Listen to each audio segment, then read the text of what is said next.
So next आते हैं decorators के ऊपर। और डेकोरेटर्स क्या होते हैं? डेकोरेटर्स को आप एक सिंपल वर्ड में आइसिंग बोल सकते हो, जिसको हम फंक्शंस के पहले लिखते हैं। उसका यूज़ ये होता है कि हमने जिस मेथड्स के ऊपर डेकोरेटर लगाया, उस मेथड के पहले या उस मेथड के बाद में हमें कुछ एक्स्ट्रा कुछ लिखना है या एक्स्ट्रा कुछ ऑपरेशन करना है, तो इसलिए हमें डेकोरेटर्स यूज़ होते हैं। कभी-कभी हम डेकोरेटर्स का यूज़ करते हैं क्लास के मेथड को क्लास मेथड बनाने के लिए, किसी मेथड को स्टैटिक मेथड बनाने के लिए। जैसे कि हमने रिसेंटली ऊप्स कांसेप्ट में देखा था, एब्स्ट्रैक्शन के लिए हमने मेथड्स के ऊपर एब्स्ट्रैक्ट मेथड लगा दिया था, डेकोरेटर, एब्स्ट्रैक्ट मेथड। यहीं पर होगा, let's see here, abstract method. ऐसे ही हम डेकोरेटर्स का यूज़ करके किसी मेथड को class method, static method, abstract method बना सकते हैं। नेक्स्ट हमारे पास प्रॉपर्टी करके डेकोरेटर है, जिसका यूज़ करके हम मेथड को एज़ अ वेरिएबल की तरह एक्सेस कर सकते हैं। Let's C one by one. सबसे पहले क्लास मेथड देखते हैं। सो एक एग्जांपल है जिसके अंदर हमारे पास एक क्लास है एम्प्लॉय नाम का, जिसके अंदर हमने एक क्लास वेरिएबल डिफाइन किया है कंपनी नेम, उसके अंदर हमने वैल्यू स्टोर की है एबीसी कारपोरेशन। उसके बाद हमारे पास एक कंस्ट्रक्टर है जिसके अंदर दो वेरिएबल्स है नेम एंड सैलरी, और एक मेथड भी है चेंज। कंपनी नेम के लिए हमने एक मेथड डिफाइन किया है जो कि कंपनी नेम का नेम चेंज करेगा और न्यू नेम उसे असाइन करेगा। न्यू नेम कहाँ से लेगा? जब भी हम फंक्शन को कॉल करेंगे, उस मेथड को कॉल करेंगे, तब हम उसके साथ एक नेम पास कर देंगे। लेट्स सी हियर, हमने एक ऑब्जेक्ट क्रिएट किया है क्लास का एम्प्लॉय, और उसके अंदर विशाल एंड 50,000 दो पैरामीटर्स पास किए जो कि नेम एंड सैलरी को असाइन हो जाएंगे। उसके बाद हमने एक मैसेज प्रिंट किया है, before changing the company name, ये वाला मैसेज प्रिंट किया है। उसके बाद क्लास क्लास के ऑब्जेक्ट से कंपनी नेम चेंज करने के लिए ट्राई किया है।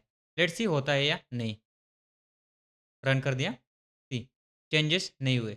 क्यों नहीं हुए? ये हमारा नॉर्मल मेथड है और ये हमारा क्लास वेरिएबल है। क्लास वेरिएबल को चेंज करने के लिए हमें एक तो क्लास से उस वेरिएबल को चेंज करना पड़ेगा, क्लास के थ्रू एक्सेस करके। अदरवाइज़ इस मेथड को हमें क्लास मेथड बनाना पड़ेगा। इस मेथड को क्लास मेथड बनाने के लिए हमें उसके ऊपर डेकोरेटर मेंशन करेंगे @क्लास मेथड। तो ये हमारा बन चुका क्लास मेथड।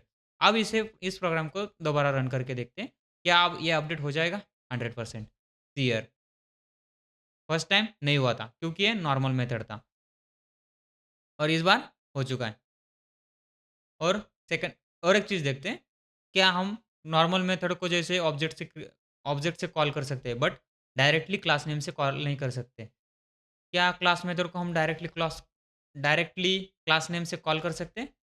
100% क्लियर। आप यहाँ पर डायरेक्ट क्लास का नाम भी लिख सकते हो। रन करो, कोई दिक्कत की बात नहीं, कोई एरर नहीं आएगा, एग्जैक्ट कोड रन होगा। लेकिन अगर ये नॉर्मल मेथड होगा, सपोज़ यहाँ पे मैं कमेंट इसको डिलीट करता।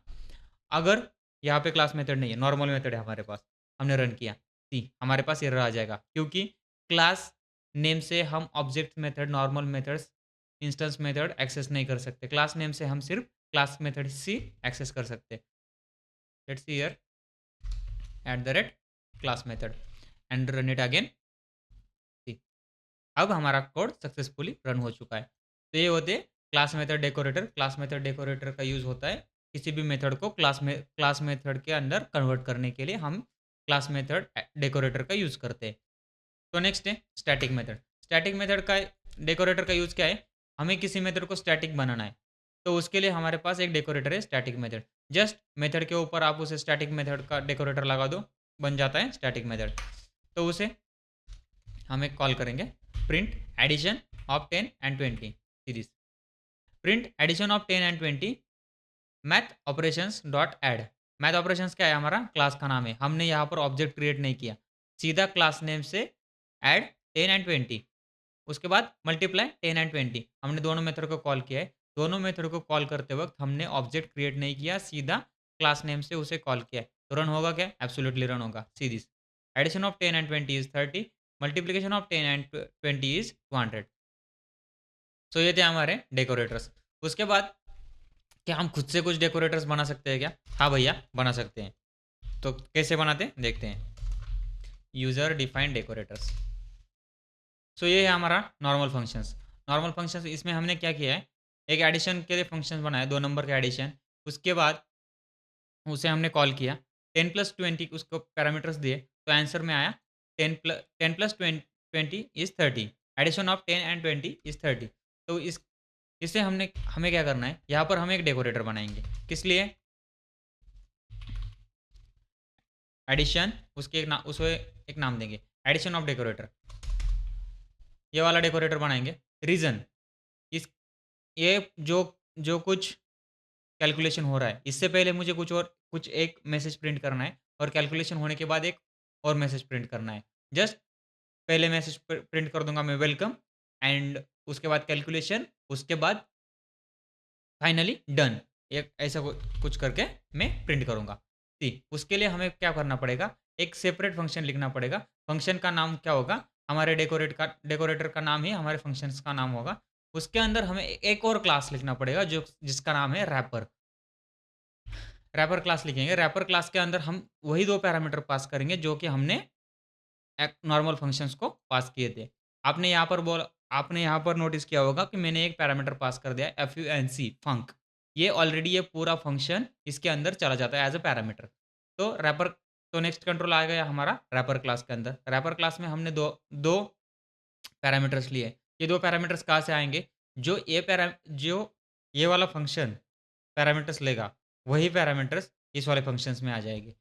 उसके बाद ये वाला मैसेज है, बिफोर कॉलिंग द फंक्शंस। मैंने क्या किया, फंक्शन का कुछ भी जो कैलकुलेशन है, कैलकुलेशन होने से पहले मुझे एक मैसेज चाहिए, जिसको मैंने क्या किया, before calling the functions print किया। उसके बाद मैंने कैलकुलेशन किया। कैलकुलेशन के लिए क्या है, मैंने एफएनसी को कॉल किया, जो कि हमारा पैरामीटर था, इसको मैंने कॉल कर दिया। तो डायरेक्टली कंट्रोल कहाँ पे आएगा, यहाँ पे कैलकुलेशन पूरा कर देगा, इसका जो काम है वो कर देगा। उसके बाद कंट्रोल फिर से यहाँ आ जाएगा। उसके बाद ये लाइन प्रिंट कर देगा आफ्टर कॉलिंग द फंक्शन। उसके बाद final result return, return to the wrapper. ये हो गया हमारा डेकोरेटर मैन्युअली क्रिएट। तो इसे रन करके देखते हैं सीरीज।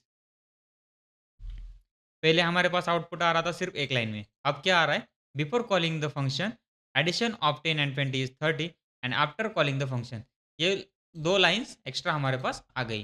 तो डेकोरेटर का एक ही काम होता है, आपका जो कोड है उसके ऊपर आइसिंग करना। मतलब कुछ डेकोरेट करने के लिए हम इसे यूज़ करते हैं।